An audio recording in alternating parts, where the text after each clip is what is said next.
Very good afternoon, all dear students. It's afternoon or evening or morning. It is for you all. Now we have completed chapter first. I hope you all have cleared your doubts. If still feeling any doubt, you can ask me during your Zoom classes. Now here we are starting up with chapter second, that is forms of business organizations. We have discussed about business, what are business, what are its characteristics. We have discussed almost. Now what does the word organization means? Organization is a place where a group of people work together to produce something for selling, to earn their living. Now the first word which is given in your, the first topic which is given in your chapter second is business enterprise. What does the word business enterprise means? Business enterprise. Business enterprise is an organization. It is an organization. ये एक संस्था है which is engaged in some business activity. In business enterprise, people are working. They are busy in some or other activities. And which kind of activity here we are talking about? Here we are talking about the commercial activities. The activities, what are commercial activities? The activities which are related to production and selling of goods and services. Now, जब हम enterprise की बात करें, business enterprise की बात करें, तो we categorize the business enterprise into three sectors. First is private sector, second is public and third is joint sector. ये तीन sectors ऐसे होते हैं जहाँ पे हमारी business enterprise चलती है. The first sector we are discussing is private sector. The business enterprises which are owned, controlled and managed by individual. अब यहाँ individual कौन है? आप हो सकते हैं individual, हम हो सकते हैं individual. तो हमारे द्वारा खुद की बनाई हुई owned, managed और controlled हो, that is private sector enterprises. These enterprises, the main aim of these enterprises is to earn more and more profit. Now some of the examples I am giving you of these enterprises, like Reliance India Limited.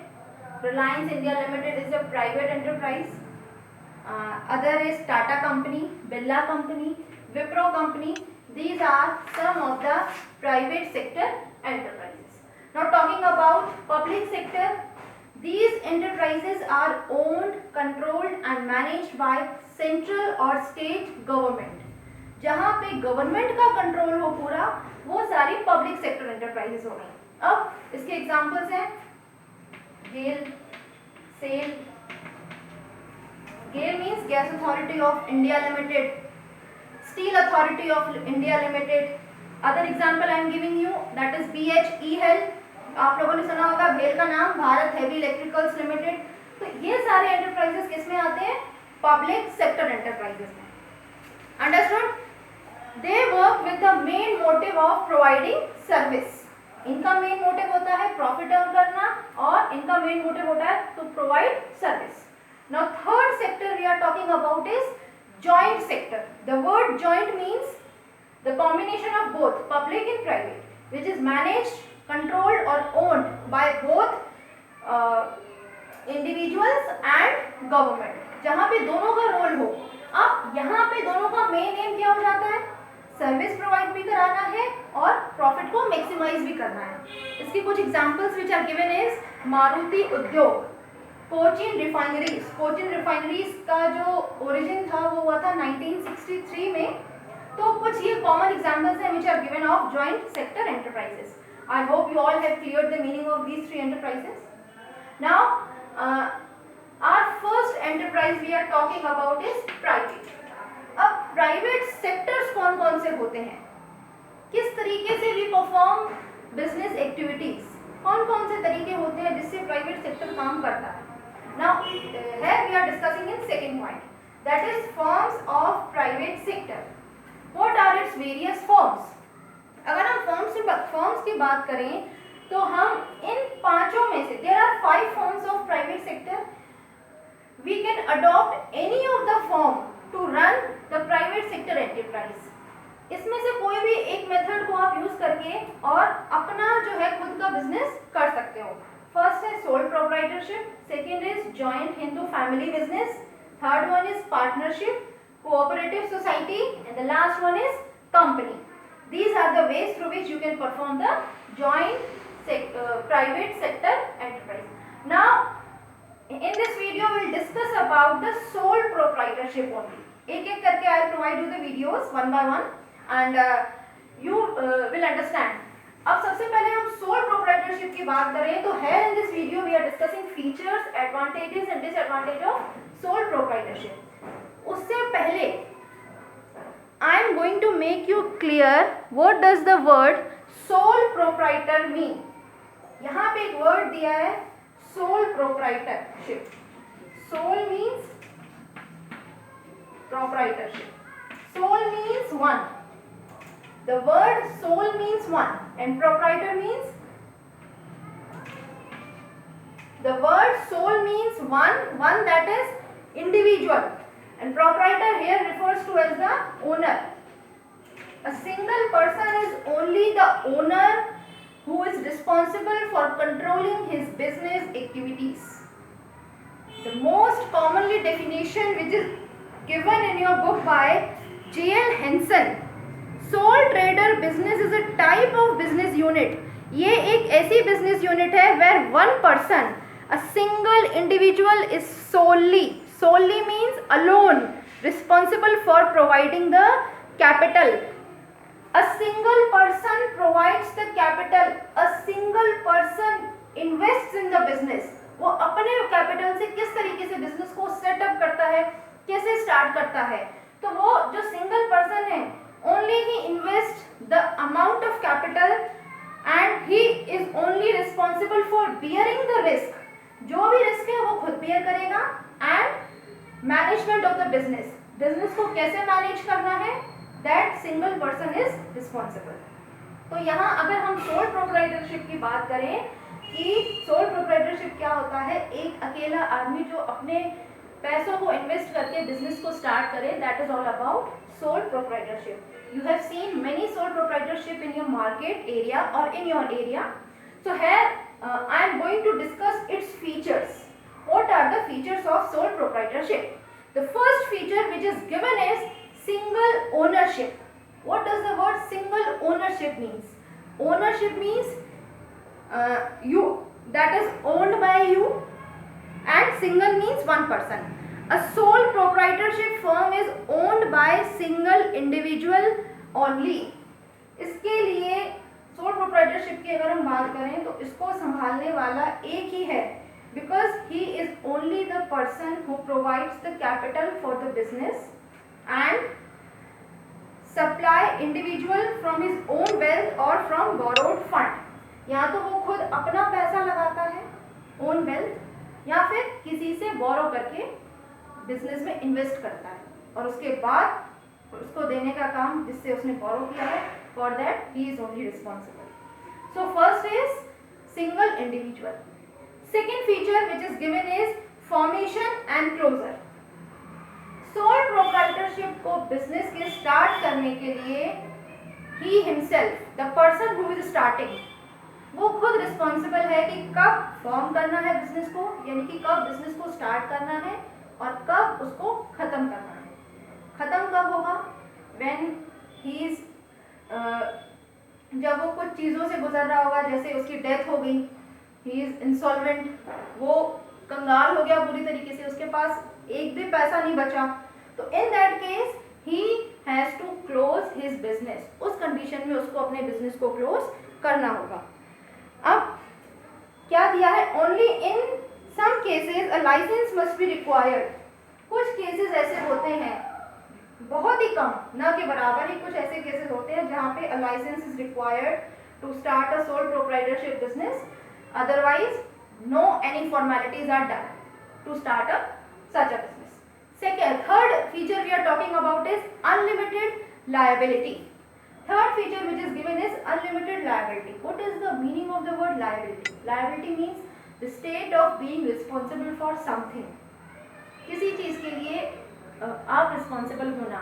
तो यहाँ पे देखा जाए तो sole proprietorship is solely performing the business, he is alone performing the business, that means उसकी जो liability है वो unlimited है. Unlimited क्यों है? क्योंकि in case of business losses, अगर कोई loss होता है तो business assets are not sufficient to meet all the liabilities. In case अगर हमारे business में कुछ loss होता है और बिजनेस के जो असेट्स हैं, जो हमारे पास संपत्ति है, that are not enough for us to pay all the liabilities, वो हमारे लिए इतनी सफिशिएंट नहीं है कि हम सारे लायबिलिटीज को पे कर पाएं. तो हमें क्या करना होगा, अपनी प्राइवेट प्रॉपर्टी में से, अपने प्राइवेट असेट्स में से पे बैक करना होगा. दैट इज व्हाई इसकी लायबिलिटी जो है वो अनलिमिटेड है. Third next feature we are talking about is individual risk bearing, यानी कि एक सिंगल पर्सन है सोल प्रोप्राइटरशिप में, वो जो सारी रिस्क होती है वो खुद अकेले बियर करता है. Likewise if any losses he or she alone has to bear them, अगर कोई प्रॉफिट भी होता है तो भी he alone bears all the profit, अगर लॉस होता है तो भी उसको ही बियर करना पड़ता है. Next feature which is given is one man control.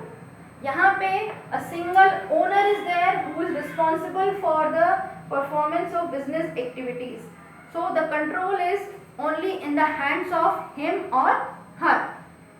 Some persons or managers must be employed, कुछ लोगों को हम employ तो कर सकते हैं, लेकिन जो control रहता है that must be in the hands of sole trader.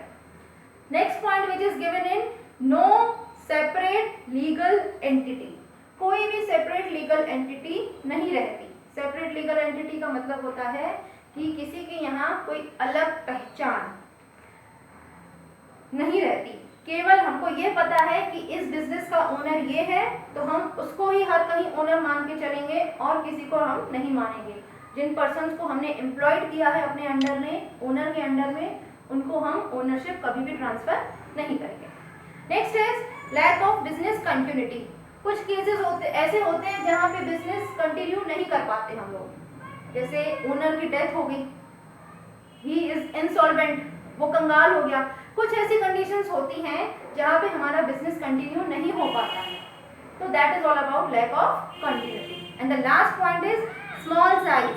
जो सोल प्रोप्राइटरशिप का बिजनेस होता है वो हमेशा स्मॉल स्केल पे ऑपरेट होता है, बिकॉज क्योंकि एक सिंगल पर्सन है जिसको पैसा इन्वेस्ट करना है, उसके पास कुछ असेट्स ही होंगे, कुछ पैसा ही होगा जिसको वो इन्वेस्ट करेगा, तो इसीलिए बिजनेस जो है वो स्मॉल स्केल पे ऑपरेट हो सकता है, कभी भी लार्ज स्केल पे ऑपरेट नहीं होता या मिडिल स्केल पे भी ऑपरेट नहीं होता. उसके पास लिमिटेड फंड्स होते हैं, इसीलिए scale of operation is generally limited. Now talking about the next part, we have discussed the features. I hope you all have understood. Next is advantages. The other word of advantages is merits also. The word merits is given in your book. Don't get so much confused. Merits. Sole proprietorship के business को करने के क्या क्या फायदे हैं, that we are going to discuss in advantages part. The first advantage which is given is quick decision. Sole proprietorship में the decisions are taken by sole trader himself only. तो ये ऐसा होता है वहाँ पे कि he is not supposed to consult anyone. वो किसी को कंसल्ट नहीं करेगा, वो किसी से पूछेगा नहीं कि क्या करना है. इससे क्या होगा, टाइम जो उसका वेस्ट हो रहा है वो बच जाएगा, और जो ऑपरेशन उसको करने, ऑपरेशन यहाँ पे मतलब है जो एक्टिविटीज उसको परफॉर्म करनी है उसमें फ्लेक्सिबिलिटी आएगी. रिजिड नहीं होगा कि किसी ने हमको बोल दिया तो हमको वैसा ही करना है, सख्त नहीं है. यहाँ पे वो खुद मैनेजर है, खुद ही एम्प्लॉय है, तो जो उसके ऑपरेशंस है वो फ्लेक्सिबल रहेंगे and no delay is there and business can quickly adapt itself. जो बिजनेस है वो अपने आप काम करने लगेगा, उसका टाइम भी वेस्ट नहीं होगा. तो पहला है which is most important is quick decision, that is the advantage. Second which is given is confidentiality. The sole proprietor is not expected to share his secrets. वो कभी भी सीक्रेट्स को शेयर नहीं करता, ना ही वो ये एक्सपेक्ट करता है कि हम किसी से शेयर करें.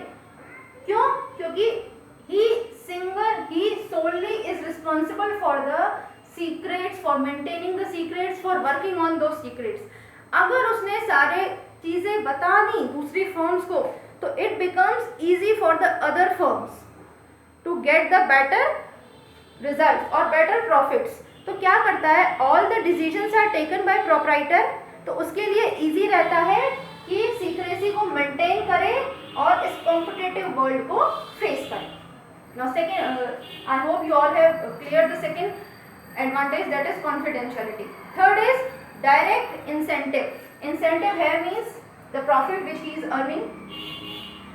डायरेक्ट इंटेंसिव यहाँ किसको मिलता है, सोल प्रोप्राइटरशिप को। कैसे मिलता है, if he is putting in extra effort in any of the work, in any of the activity, he earns the profit, और जो प्रॉफिट वो कमाएगा उस एफर्ट से वो खुद ही अपने पास रखेगा। तो इससे क्या होगा, उसका मोटिवेशन मिलेगा कि मैं और मेहनत करूं, मैं और एफर्ट लगाऊं उस एक्टिविटी में और मुझे और पैसा कमाने का मौका मिलेगा। Fourth one is sense of accomplishment. A word accomplishment is given. Accomplishment का मीनिंग होता है फीलिंग ऑफ प्राइड, अपने आप पे गर्व करना। यहाँ पे उसको फीलिंग आती है कि वो अकम्प्लिश है, उसको पर्सनल सेटिस्फेक्शन मिलता है काम करके। The success in business not only contribute to self satisfaction. जो सक्सेस है उससे उसको खुद को ही संतुष्टि नहीं मिलती, बल्कि उसके अंदर एक सेंस ऑफ अकम्प्लिशमेंट की फीलिंग आती है। वो अपने आप पे प्राइड फील करता है कि I have done the better work. And confidence, इसी तरीके से उसका जो कॉन्फिडेंस लेवल होता है that increases. So, a sense of accomplishment is also the advantage. Fifth one is easy to form and dissolve. एक sole proprietorship का firm को start करना, that is very easy. कोई भी इसको start कर सकता है, no qualification is required, no degree is required, only you have to apply your skills, your own skills. तो इसीलिए इसको बनाना भी easy रहता है और इसको dissolve करना भी easy रहता है। इसको डिसॉल्व कब कर सकते हैं, जब हम सबके डेट्स को क्लियर कर लें। डेट्स मीन्स जितना भी हमने सबसे पैसा ले रखा है सबके पैसे को वापस कर दें। Now the last topic of the video is disadvantages. इसके क्या क्या डीमेरिट्स हैं, क्या क्या नुकसान हैं सोल प्रोप्राइटरशिप से। तो इसके कुछ लिमिटेशंस हैं which are given is limited resources. Sole proprietorship firm में जो पैसा होता है that is supplied by proprietor. अब वो पैसा कहाँ से लाता है, या तो उसके पास अपनी खुद की वेल्थ है या फिर उसने किसी से बोरो किया है। तो there is a limit to credit raising capacity of a single person. This reduces the scope for business growth. उसने सपोज करिए बिजनेस को स्टार्ट किया, स्टार्टिंग में उसका बिजनेस लॉस में गया। अब जिसने उससे पैसा उधार लिया है उसको ही पे बैक नहीं कर पा रहा है, तो कोई और क्या देगा उसको पैसा। तो इसमें जो स्कोप रहता है दैट इज वेरी लिमिटेड, और उसका जो स्कोप रहता है वो धीरे धीरे गिर जाता है। इसीलिए ये बिजनेस हमेशा स्मॉल स्केल पे ऑपरेट होता है, कभी भी मीडियम और लार्ज स्केल पे ऑपरेट हम इसको नहीं कर सकते। The second is limited life of business. इसकी जो लाइफ होती है the survival and continuity, survive करना लंबे समय तक और कंटिन्यू रखना दैट इज लिमिटेड, क्योंकि वो कभी भी बीमार हो सकता है, कभी भी उसकी डेथ हो सकती है। तो इस केस में हमें बिजनेस को बंद करना ही पड़ता है। Third is unlimited liability. ये मैं पहले ही फीचर्स में डिस्कस कर चुकी हूँ। इसकी लायबिलिटी अनलिमिटेड रहती है, ये खुद अकेला रिस्पॉन्सिबल रहता है फॉर ऑल द डेट्स। जितना भी इसने पैसा लिया है किसी से वो खुद इसी को ही देना है।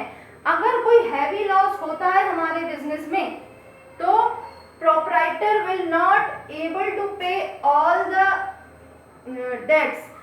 अगर वो अपनी सारी संपत्ति भी बेच दे तो भी उसका जो डेट्स हैं वो सारे क्लियर नहीं होंगे। तो उस केस में उसको प्राइवेट प्रॉपर्टी से भी अपने डेट्स को क्लियर करना पड़ेगा। तो दैट्स वाई इसकी लायबिलिटी कैसी है, अनलिमिटेड। और इसमें लिमिटेड मैनेजेरियल स्किल भी है, that is the last demerit of sole proprietorship. इसमें ये दिया है कि जो एक्टिविटीज होती हैं that is perform by single individual. यहाँ हम जब भी बात कर रहे हैं तो सोल की बात कर रहे हैं, तो सिंगल इंडिविजुअल एक्टिविटी परफॉर्म कर रहा है। अगर कोई पर्सन, एक पर्सन कभी भी सारे फील्ड्स में एक्सपर्ट नहीं रह सकता। अगर कोई पर्सन एक अच्छा सेल्समैन है, इसका मतलब ये नहीं कि वो एक अच्छा मैनेजर भी बन सकता है। अगर कोई पर्सन प्रोडक्शन कर रहा है तो वो प्रोडक्शन फील्ड में ही परफेक्ट होगा, ना कि सेलिंग में। तो a single person is not expert in all the fields. It is difficult for all the skills and expertise in one person.